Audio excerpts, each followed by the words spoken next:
to Our Home podcast. My name's Lindsay and I'm your host. I'm George, I'm your co-host. And for those of you who might be tuning in for the first or second time, Our Home podcast, we particularly have a heart for people who have a journey of faith outside or beyond a traditional church. And at this particular time, we are looking at Richard Rohr's book, Falling Upward, and discussing this over the next few episodes. We've already done the introduction and chapter 1, and today we are looking at chapter 2. We made the mistake last time of trying to cover 2 chapters at once. Too much. Went well over an hour. Sorry about that. So we're just going to do 1 chapter at a time going forward, because that's just going to make it easier, because it's quite dense material. So just a quick comment for those of you who are following along and reading with us. That's great. You don't need to do that because we will summarise and talk about each chapter anyway. We have had 1 or 2 comments about Richard Rohr himself, and that some people have maybe criticised his theology or questioned where he's coming from in terms of particularly what you might call evangelical Christians. So we just wanted to briefly comment on that, didn't we, before we start? We did, yeah. So the purpose of a book club and talking about authors and issues is not so much about, we don't want to label authors or people and kind of define or box them in as to where they're coming from, because that's not really what it's about for us. For us, it's about looking at the merit of what a person is writing in their book, discussing what we think about it. Does it have the ring of truth? Is there anything in it which is that we either agree with and may even have found quite life transformative? Are there things that we don't agree with as we go along? We can talk about those as well.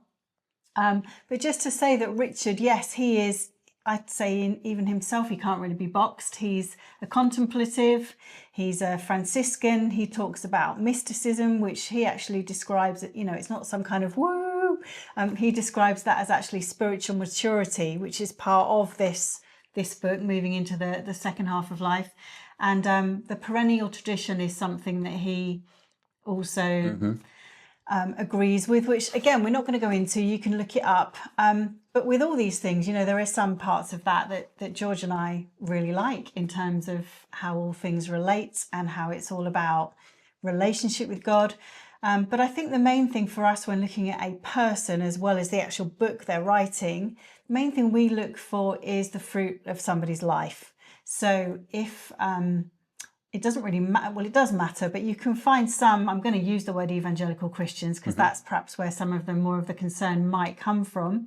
There are some evangelical Christians you could look at, and maybe the fruit of their life isn't necessarily very loving or very peace-loving, gentle, kind, humble. Those traits we found are really, really important fruits of the Christian life.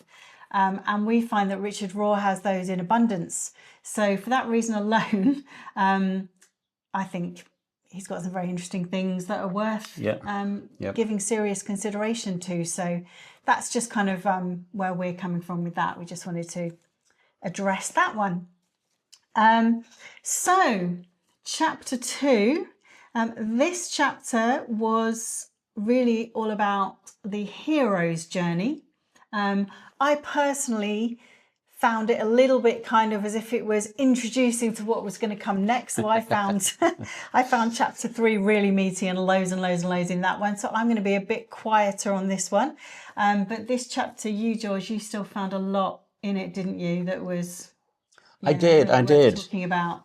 Yes. And this is the book again. If you watched our last podcast that I read.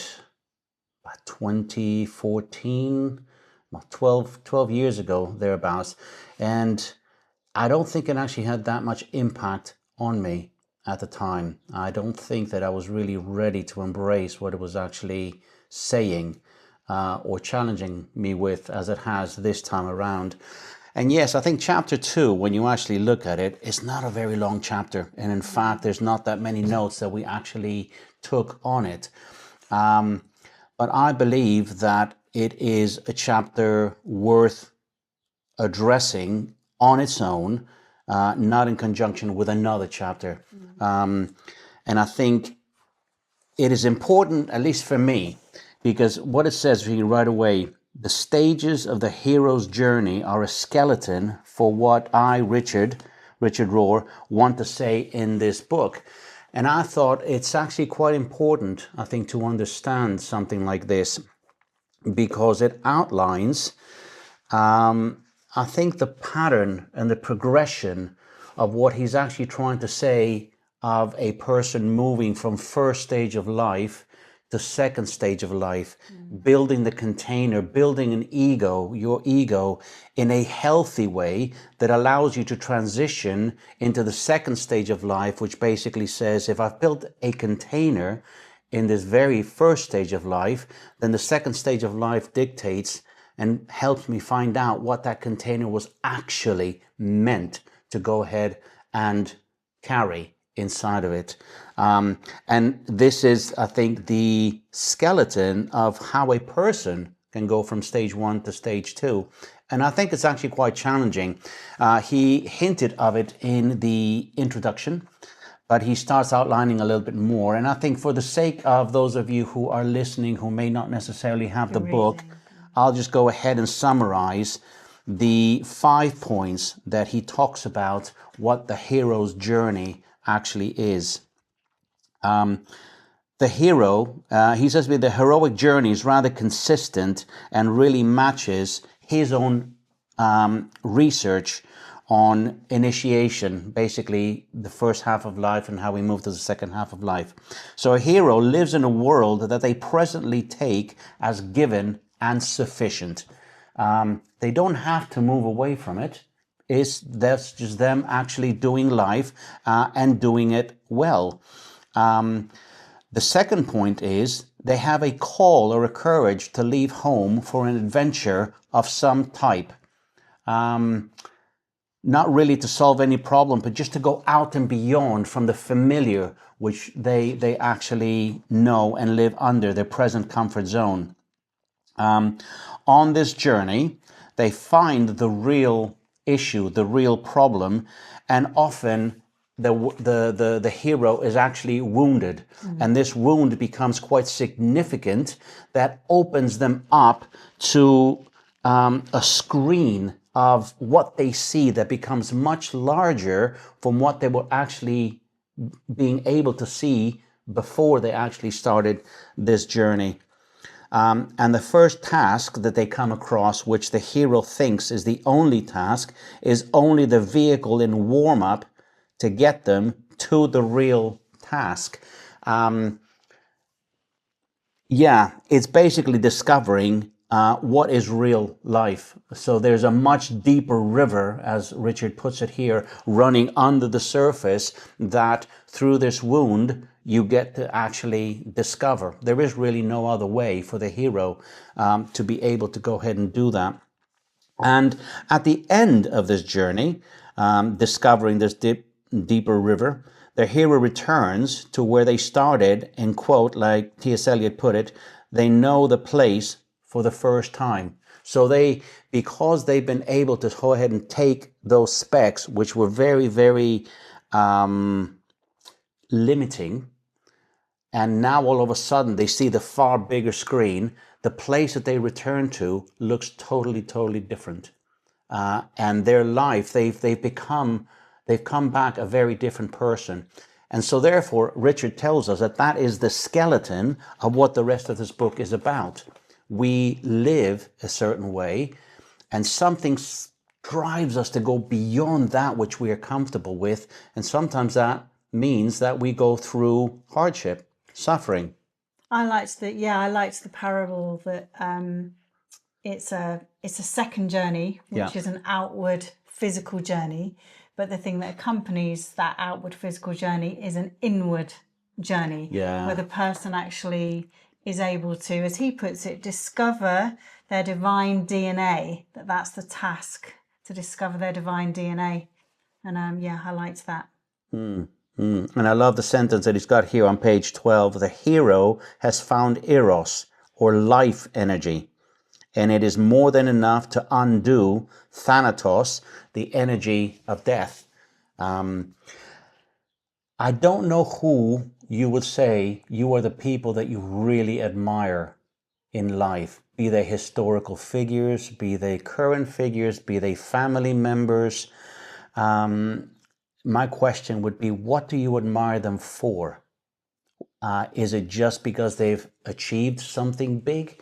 Is it something perhaps, that they have walked a life that basically has resulted in them becoming the type of person that you want to spend time with, who brings, as it says here, life energy to wherever it is that they happen to be, or whoever they happen to interact with, or whichever community they happen to be living. I'm sure that we all know people like that you're thinking, wow, not only are they bigger than life, but they're bigger than life in a very positive way.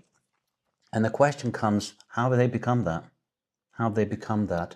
And I think Richard here is basically saying there is a pattern for people that we admire, who we call heroes, that has enabled them to become the person that they happen to be. One of the films that I really, really love that reflects something like this to me, can't remember whether I mentioned it before, but it's The Last Samurai with Tom Cruise. I've watched that film probably 7-8 times, and each time I just absolutely love it. I know what's coming at the end, but nevertheless, there are aspects to the film that I just, something within me deep stirs with it. And basically, it's the story of a war hero who was pretty much a killing machine, a very effective, efficient killing machine. That's why he became famous. But in that, he actually did commit some atrocities which haunt him deeply. And after the war, it led him to basically become a drunkard.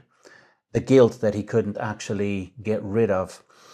He has been used by the government as a marketing tool for weapons, because he would be the ultimate hero of using these weapons in the way that they were meant to be used in terms of killing others. And people knew him, but again, he just hated the fact that he had become nothing but a marketing tool. An opportunity arises for him to go ahead and teach in Japan all the war skills that he actually learned in the Western manner of actually fighting war skills. And he comes in contact with the old tradition in Japan culture of the samurai warriors, who were venerated, revered, looked up to by many in the culture there, and were very fearful warriors to fight against, but they did it the old way by using just swords, basically horses riding into battle in the way that they did it. But Japan is trying to modernize, and in comes the Western advisors who say you need a modern army. So Tom Cruise gets thrust into that to go ahead and actually train them. But he then finds out about the fact that many of the soldiers in this modern warfare still revere the samurai warriors that still exist. And the role of the advisor is to get rid of the old style of the samurai and bring in the new modern army. Along the way, Tom Cruise gets captured by the samurai in one of the local skirmishes that they had with the army that he was actually training. And in it, his ghosts of guilt and everything that he had, and the fact that he was a drunkard, come to the fore in this culture of the samurai that encompasses not only war, right, but also encompasses the other side of life as well, the beauty that comes with it. They are able to garner both of them together.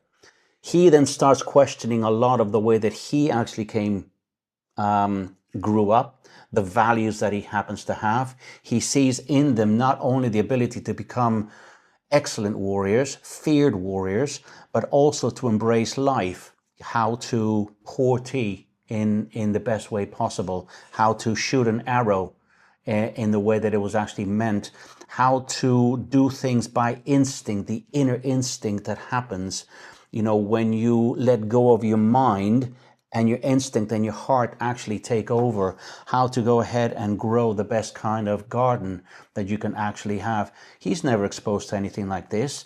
So again, his wounds and his journey of, yes, I'm going to go train a modern army, all of a sudden finds purpose much more deeper than when he first came there. And it came through this captivity, something that he definitely wasn't planning on. He becomes a samurai warrior, and he fights with the samurai. And eventually they come against the modern military army with its guns and machine guns, which of course the samurai themselves cannot fight against because they are fighting with swords. And eventually the political element that wanted to modernize Japan wins out by killing all the samurai except for Tom. Tom, now as a samurai, is seen as a traitor, but his deeper purpose was to ensure that Japan did not throw away the old culture that it revered, but to understand that it was part of who it meant to be Japanese. So he confronts the emperor, who had been deceived in a sense by his advisors and by the promise of the West for economic success, economic growth, and instead recognizes that embracing who Japan actually was the best way forward. So again, the Tom Cruise that was at the beginning and the Tom Cruise that's at the end of the film are two totally different individuals. One, again, living first half of life, just me, to someone who all of a sudden has seen the much bigger screen and sees himself as needing to go ahead and protect a culture that he had actually come to embrace as far superior from the culture that he actually had at the very beginning. So that to me reflects, I think, some of what Richard Rohr here is actually trying to say is the hero's journey. So yeah, I don't know if you have any comment on that. Yeah, I mean, I guess we talked about, didn't we, about passing lessons on to others. Just a second, if I can find that. Yeah. Unless people can pass on the lessons that they've learned as a result of their journey to others, there's no real gift at all. The hero's journey is always an experience of an excess of life, a surplus of energy with plenty left overs for others. The hero is by definition a generative person concerned about the next generation and not just themselves. The concept of past, present and future all at once. True heroism serves the common good, or it is not really heroism at all. And I suppose that's part of this thing we can see in modern day Christianity, can't we? As big, famous celebrity figures, they're not always necessarily serving the common good. There are some Christian figures around that seem like they're more self-serving.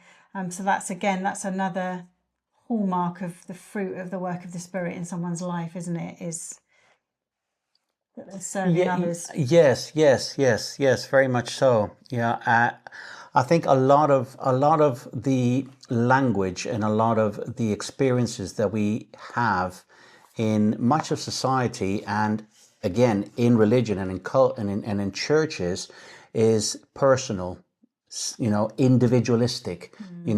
Your personal savior, or your road to success. You need to go ahead and look out for number one. This doesn't serve the common good. This does not serve the bigger picture or the bigger screen. Is all so small in a sense. I love the sentence here.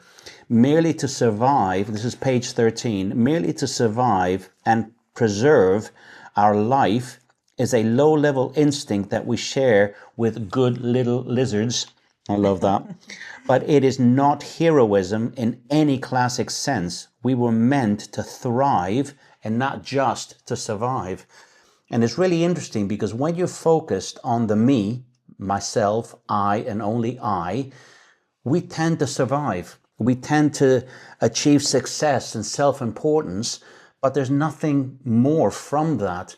I was saying to Linz, before we started the podcast, it's like, a quarterback who wins 2 or 3 Super Bowls. They've achieved great importance and great success, but so what? For what result? If they don't themselves actually become bigger from it and actually then start helping the common good, the communities, others, particularly if they come from poorer backgrounds. Many football players, many athletes tend to come from poorer backgrounds, and many of them end up just living for themselves. But you probably know those that actually give far more to the communities from where they came from, and they do that in a regular basis because they understand that success and self-importance, achievement is not it. It isn't it. Interestingly enough, in that page 13 as well, you see the contrast that Richard says, once you can get out of the house or your castle that you've actually built through this success and self-importance and comfort zone, much of the journey has a life and death of its own. The crucial thing is to get out and about into the real and bigger issues. So in the West, in church, I think we often can have this element of success, this element of self-importance, and he dismisses them as not real or big issues at all. And I think he's absolutely right. I think he's absolutely right. We can build our container in the first half of life, be successful, build our ego, but if we leave it there and refuse to move towards something that is actually bigger and more real than that, we stay in first stage of life. We stay egocentric. We stay narcissistic. We stay me-focused. And we miss the whole purpose of the reason why I believe that we were created as human beings, why our relationship with God matters, because there is something far bigger than us. And I think this is what God wants us to discover. And we discover it through the hero's journey. And this is why I think Jesus challenged the people who religiously were happy and satisfied with wherever they were. He challenged the Pharisees who were very staid in the way that they were actually living life and telling others to live life. And that's it. They would not move away from that. The law was it. And Jesus comes back and says, it's not. There's far more than that. And you need to move away from that. The call for his disciples to leave where they were. The call from, in the Old Testament, from Sarah and Abram, leave where you are living and go to a place that I'm going to show you. The call of Moses, with the burning bush, I want you to go back to Egypt. You were once prince, right? Now you're a nobody. And I'm sure you've learned so much through that, right? But you have significance. You have a much bigger purpose. Allow me to work through you to be able to achieve, that bigger purpose. And I think that's what we see in the people that we admire. That skeleton journey of progression towards becoming something bigger, better, more worthy of being able to give than where we happen to be right now. Yeah, I'd be interested to hear from people listening if there are catalysts in your own life that you have recognized for the sort of things that we're talking about, for this transitioning from one stage of life to another. Yeah. For you, has it been a physical change?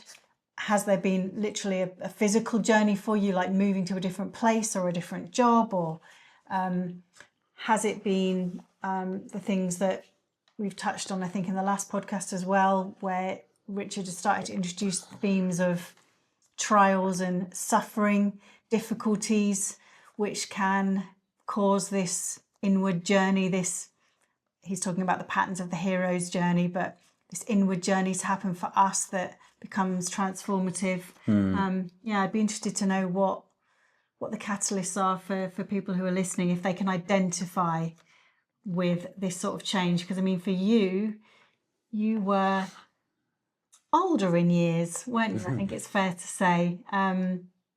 Had lived a lot of Christian life and done a lot of physical things, gone on a lot of physical journeys, literally adventures, changes, lots of different houses, different jobs, different places that you were living, adventures, and yet you've said by your own admission, not necessarily resulting in the inward journey that Richard Rohr describes when he's talking about these biblical characters and Odysseus and all these heroes. Yeah, I mean, I have to say that when I look back at the way life has actually unfolded for me, my first half of life did not actually, I didn't build a good house, a good container. Obviously, in the way that I grew up, our family was actually dysfunctional. The values, that I picked up, at that time, the wounds, basically, of being told, that you aren't good enough, you're going to break things. You carry that almost wherever you go, because that wound is like the hero's journey is not dealt with. It is not allowed to be able to go ahead and take us through to the other side, where we are able to look at what we've actually, the problem, basically, the challenge, the issue. For me, a lot of that challenge was overcoming the way that I thought about myself. The victim complex, I think, that I had with what I grew up, I took that to many different places without it being dealt with. Even though we experienced quite a lot of different things and we influenced people, I still had a far more inward me problem. I still was part of the center. I still wanted things to happen certain ways. I was comfortable in operating in particular scenarios, but not really allowing myself to be taken to places that I wasn't familiar with in the way that I felt, in the security, the safety. So I think a lot of my life was actually still living out of that first stage where I was more important. My safety, my security was far more important than me actually learning to develop and grow beyond it, so that I didn't have to go ahead and look for ways to be safe, look for ways to be secure in the way that I lived, in the challenges that I had. So yeah, I think a lot of my life could have been very different. And what was the catalyst for you, do you think? The catalyst? The catalyst for going on the inward journey rather than just the many outward journeys you'd been on? Well, I think, it was coming against the way that I was actually living life, I think, within our family. The catalyst was Jordan. Yeah. Our eldest son. Our eldest son. Basically, we had a bit of a situation where he turned around to me and basically said, "You are so stubborn that you cannot let go of your ways." And somehow that got through. Those words were very, very, it was like a bomb going on inside me. Not necessarily because it was the first time I heard those words, right? But it's almost like the situation, it's almost like I allowed something to go a little bit deeper than before. And I asked myself almost, is that true? Is that true? And again, I sort of allow his words to mirror, to me to look in the mirror and basically ask myself, am I actually stubborn? Are my ways more important than my relationship? with my family, with my boys, and that, I think, was the wound, so to speak, that I allowed to come in, that told me, you know what, the problem is with you. It's not with those outside. The problem is within you. And that allowed me, I think, to really, really be true to myself, to say, yeah, I need to take that inner journey. Where before, I wasn't acknowledging that that was the case. I wasn't acknowledging that I was the issue that needed to change. It was others around me that needed to change. And he talks about that, doesn't he? About Yeah. the necessary humbling, that this process is impossible without people being willing to humble themselves and look in the mirror and receive something like that. Yeah. That sort of challenge. And I think we can deceive ourselves that we actually are humble. Again, the one concept that I never came across with was this whole thing about mirroring, looking at myself in the mirror. I was too busy looking at other people and critiquing them, criticizing them as to why they weren't actually doing things, or perhaps having the same mindset as me. Me was the center. I was the judge in what was actually right and what wasn't. But I think, thankfully, it's never you're never old enough. You're never too old to be able to go ahead and go on a hero's journey, and to allow life, situations, people to be able to go ahead and reflect back what they see in you, and for you to actually be humble enough to be able to say, is this what they really see in me? Because I don't like it if this is what they see in me. And there is the start of the journey. I think if you allow that to inform you, then I think this is what Richard Rohr is really talking about. This is now the start of the journey, of the hero's journey. And it reflected to me that much of my first half of life was where I was at. I had to be humble enough to think, yeah, I wish I were wiser. I wish I were more the type of person that I admire. I wish I was more the Tom Cruise on this side rather than that side, of life.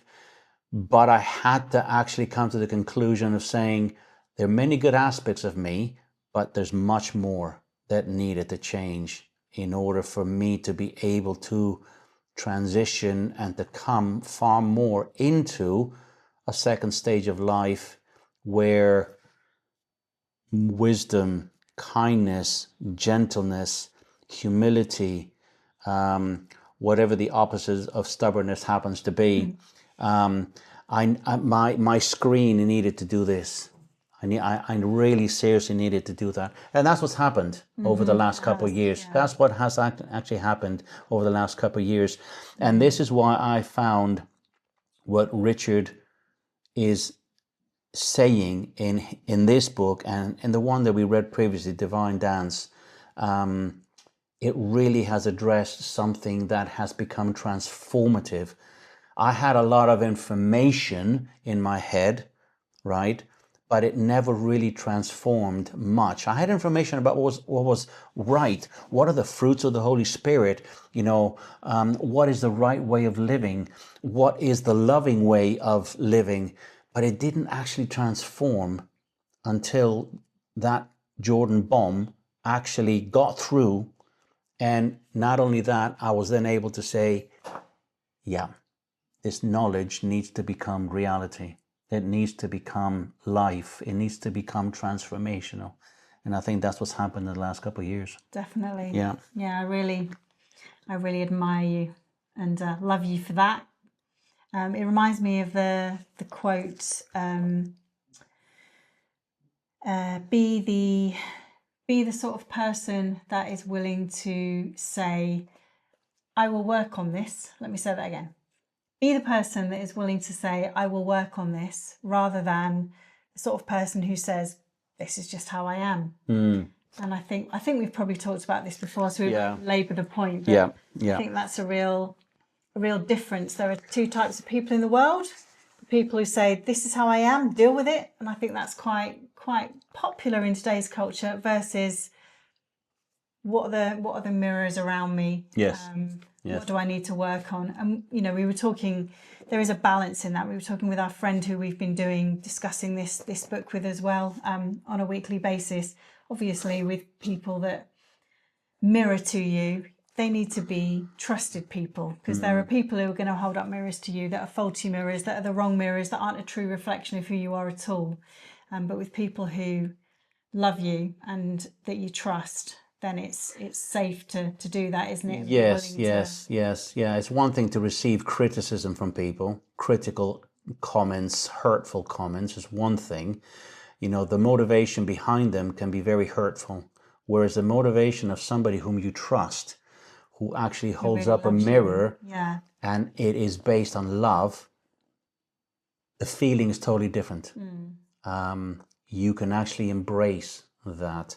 Yeah. And here, the last line that Richard has on page 15, next, let me describe in greater detail how we build the first house, really reminds me where Jesus is talking about the house that's built on sand and the house that's actually built on rock. Those who do my will, who follow my ways, basically, are those that actually build their house on rock. And I had a lot of knowledge, but I have to say that a lot of my house was actually built on sand. It was easily wiped away when the harsh things, Harsh things. the harsh things, the hardness, the floods of life actually came. My house that I felt was actually good, actually wasn't. It wasn't equipped. It wasn't strong enough to be able to go ahead and take that, because I hadn't allowed many things to be able to go ahead and actually make the sand into rock. And I think that's the journey that Jesus wants to take us on. That's the journey that Richard here is actually describing on. So I'm really excited for how we take that forward. But I felt, in a sense, that chapter 2, giving us a foundation of what this journey potentially is actually going to look like, or what we have to allow, is something that I think we need to embrace. And it's what brings us to the place of actually being humble, allowing humility for us to step out the familiar and go on into this adventure that at the end of the day, I'm sure, is going to result in the person that we will become at the end of that will be a different, better person than that which we are today. So, yeah. Yeah, I think that's a good Introduction, end to chapter 2. Chapter 2. Yeah, so again, we'd love to hear from you if you have thoughts and comments on these chapters, if you're reading them along with us. Feel free to comment on our YouTube or Spotify podcast posts. You can join our Facebook community if you'd like to, our home on Facebook, our home community on Facebook. We'd love to hear from you. And in the meantime, get reading. And in our next podcast, we will be looking at chapter 3, which is much longer. There's loads in it. It's a lot about discharging your loyal soldier. Yeah, and which is an interesting phrase. Yes. Yes. But yeah, there's a lot about the first half of life and what all that means. Conditional love, unconditional love. Yeah, the balance and the tension between them. Yeah. Yeah. I mean, the chapter is called The First Half of Life, and I think it's actually gold. Yeah. Gold. So have a read and let us know if it resonates with you. And if you've got things you want to comment on, let us know and we can include them in our next podcast. So thanks for listening, guys, and God bless.